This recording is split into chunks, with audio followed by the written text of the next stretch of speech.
There is tremendous power in just showing up. Join me and my special guest today on Family Vision. Hi, my name is JD Rienow. Welcome to Family Vision with my parents, Dr. Rob and Amy Rienow, strengthening families through practical, encouraging, and real conversations. Rob Rienow here with Visionary Family Ministries. I am excited to introduce to you a special guest to Family Vision, Drew Dyck. Drew is the author of Just Show Up, How Small Acts of Faithfulness Change Everything. And then it has a subtitle, A Guide for Exhausted Christians. Drew, welcome. So glad we could talk today. Oh man, I'm so glad we could reconnect. I'm excited for this conversation. Drew, before we pushed record, we were wrestling and thinking back to when we first met, and I think we figured it out. We were in the green room together, getting ready to go on the Family Life radio show with Dennis Rainey, and I think we were co-guests that day talking about reaching the next generation for Christ. That's right. And it was probably at least 10 years ago. And the amazing thing is that we both look exactly the same. Isn't that true? Without a doubt. I mean, I think we pulled up pictures of that day. No more gray. We have the same amount of hair. Exactly. The same color hair, everything. Drew, introduce yourself to the Family Vision community, just your family and your ministry. I'm an author and editor. I work for Moody Publishers. It's kind of my day job. I also write books as well. And I have my wife, Grace. We've been married for over 20 years now. And we have 3 awesome kids. A son, Athanasius. There's a good, strong church history name for any of you who study church history. And then 2 girls, Mary and Sophia. And we live just north of Portland, Oregon, out here in the beautiful Pacific Northwest. And I work from home, which is kind of fun. And the biggest challenge is keeping my kids out of my office. And thankfully, I have a lock on the door. I love them. But if during this conversation you hear our 5-year-old, that's our youngest, screaming or running back and forth, well, I think you'll understand. It's all good. It happens frequently. I should tell you a quick story of that. I remember back when our kids were little, I was on a live radio show. As a matter of fact, I think it was Moody Chicago, and maybe 8 or 9 in the morning, some morning drive show. And it was at the stage of our life where there was no quiet place in the house, especially if I was on live somewhere. So I would go out in the car, in the driveway, close the car door, do my radio calls, and then go back in. So I'm out in the car, and I'm on we're talking live radio, and coming around the side of my house is one of my children. I can't even remember which one it was, but 1.5, 2 years old, nothing but a diaper on, and just loose and outside. And I'm sitting there on the radio. And thankfully, they just get to the point, now we're about to take a break and we'll be back with Dr. Rienow in just a minute. And so the music comes on. I jump out of the car, grab the kid, run back in the house. Amy, I got a child here. And then back in the car, and welcome back to our next. And I'm like, yeah, we're welcome back. Nobody knew a thing. So there could be things like that happening in the background of both our homes during this show today. But we are professionals. Multitasking. That was great. We are professionals, right? And we can do it. All right. As soon as I saw the book title come across your Twitter feed, Just Show Up, How Small Acts of Faithfulness Change Everything, and then this subtitle, A Guide for Exhausted Christians, I'm like, oh my goodness, I know Drew. I love what he writes, and this is a book that I've got to get.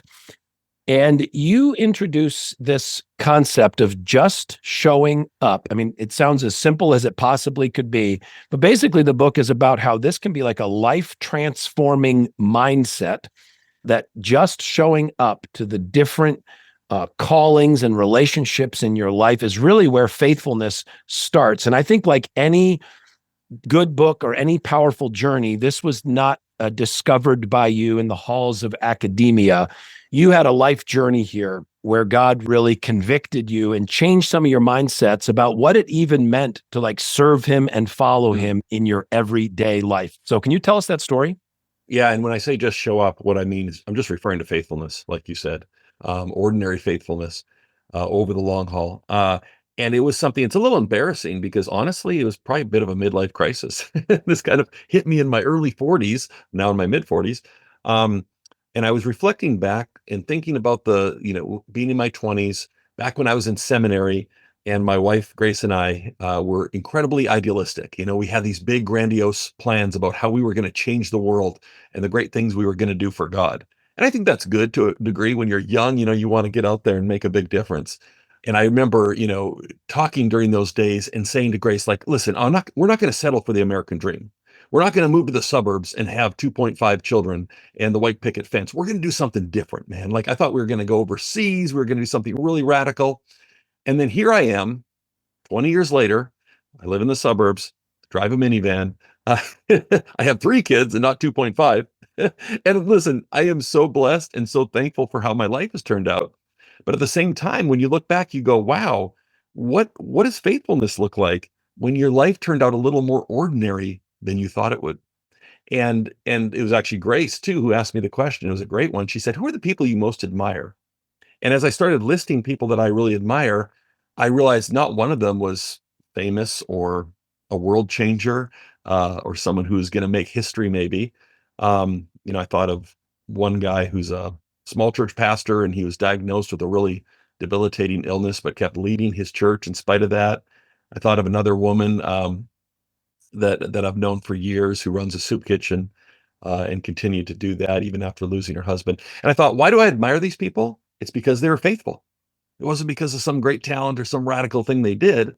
It was because they were faithful. And that's kind of where I glommed onto the phrase, just show up.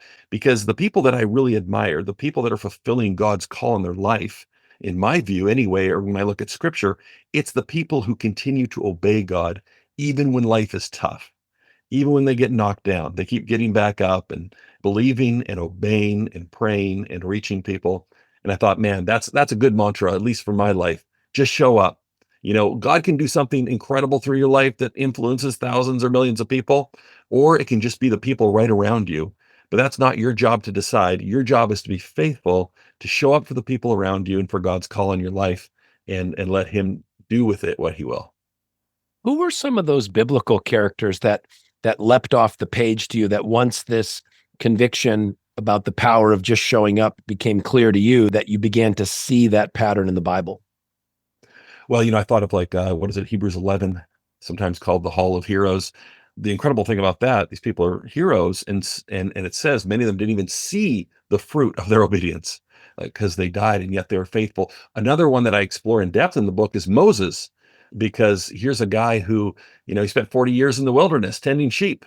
When he was younger, he thought he was going to be this great liberator of his people. Of course, he turns out to be that, but he's got to hang out in the desert for 40 years. And what I love about that is that he doesn't have to solve a riddle to find God's will for his life or to figure out what he's supposed to do. He just has to tend sheep. I realized that God was using those years of obscurity, of leading sheep, to form him into the kind of leader that he needed to be. And so stories like that are just encouraging. I find, when I talk to people, I hear from so many people that are deeply discouraged, that feel like God put them on the shelf or something, because they had this plan, how things were going to go. It didn't go that way. And they think, what happened? Did I miss the memo? Like, did I mess up here and God sidelined me? And so for those people, and that's me sometimes too, I need to hear this message. Don't be discouraged. Just be faithful in the little things that God's placed in front of you. Minister to the people around you. Love the people well that he's placed in your life. That is success. Chapter 1, you have this incredibly inspirational title and this inspirational calling that you give to people. And the title is Join the Plodders, like Plodders, like you need to plod, just plod along. And you tell your dad's story. I don't think you're trying to insult your dad by saying he was a plodder. You're using this in a wonderfully positive way. But I want you to define that for us. You're using a word that most people view as negative. Plodding sounds very dull and boring, but you told your dad's story and the impact of his life and wrapped that word around it. So I'd love for you to unpack that. And my dad was a great example of this. I get into this in the book, of course, like you said, but he had some serious academic struggles. He had to repeat a grade in elementary. He felt called, I think it was in like high school years and his teen years, to the ministry. Just had this deep conviction that he was supposed to be a pastor. And that's what he set out to do. But the problem was he was from a family of farmers and carpenters, and people didn't really go to college in his family. And so for his denomination, he had to go to college in order to be ordained. And so his parents were a little skeptical of this because he had struggled so badly in school. And when he got to college, his struggles were worse. After his first year of Bible school, he gets a letter from the school saying, please don't return. I'm sure it was put a little nicer than that. But basically, his grades were so low that they advised that he not continue. And he prayed about it and struggled and cried and wondered, what's going on. Even his parents said, well, maybe you need to come back and just, work with your dad in carpentry. But he really couldn't shake that conviction that he was called to be a pastor. So he shows up again, second year. After the second year, he gets the same letter and he comes back. Anyway, long story short, his final year, he actually ends up getting some better grades and he graduates. And one of his professors looks at him and says, honestly, I didn't think you'd make it. And it was so cool because, of course, this is well before I was even born. But hearing that story was surprising to me because my dad became an awesome pastor. People loved him. He planted churches. And it's interesting, too, because I think he always saw that as an impediment to his calling, his academic struggles. And yet it shaped him into the kind of person who did things that no other pastor would do. Like in his first pastorate, he made a goal to go and personally visit, like walk up to every house in town. Now, it was a smaller town, but, probably a couple thousand houses that he had to go and physically visit. And he did it. He was just, he had that kind of determination that God had stitched into him through those years of hardship.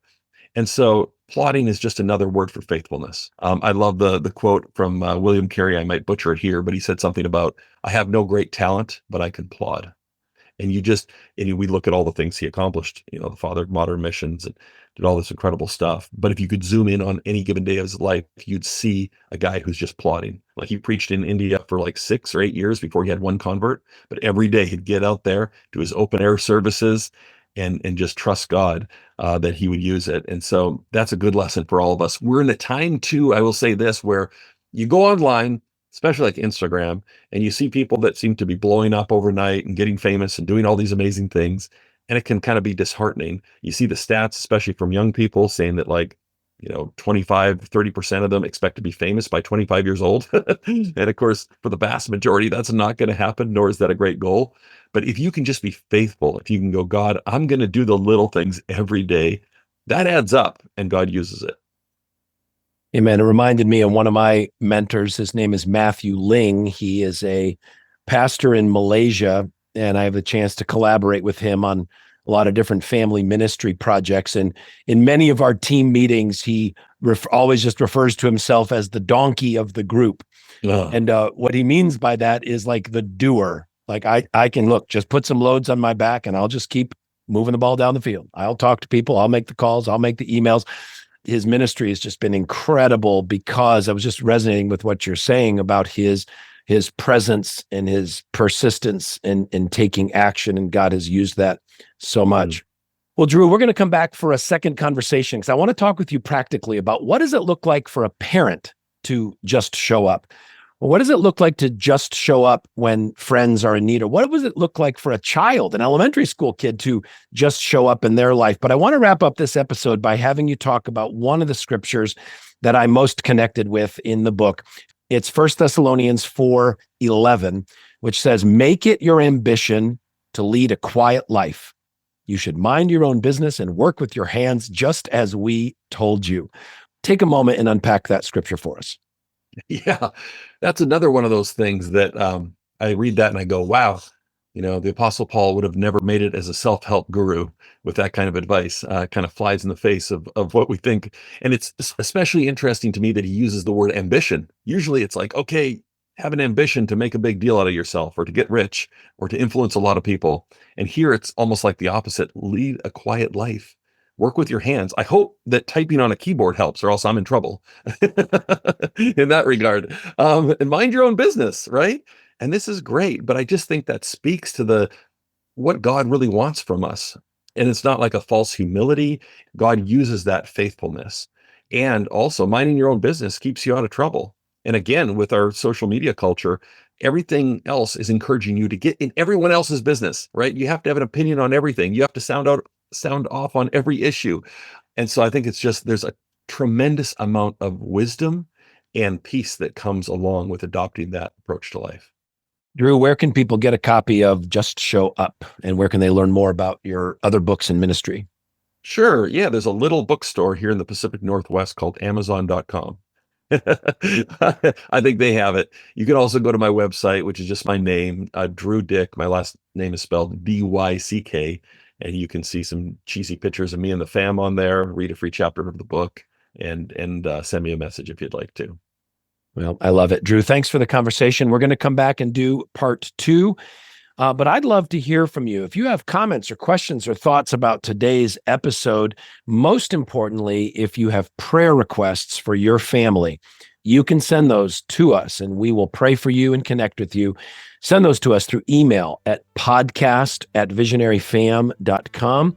If you are looking where the next Visionary Family live event is coming to your community, please go to our website, visionaryfam.com, click the events button, and you will find out when we are coming near you next, bringing hope and help to your family and families around the world. So I'm already looking forward to our next time together with you on Family Vision.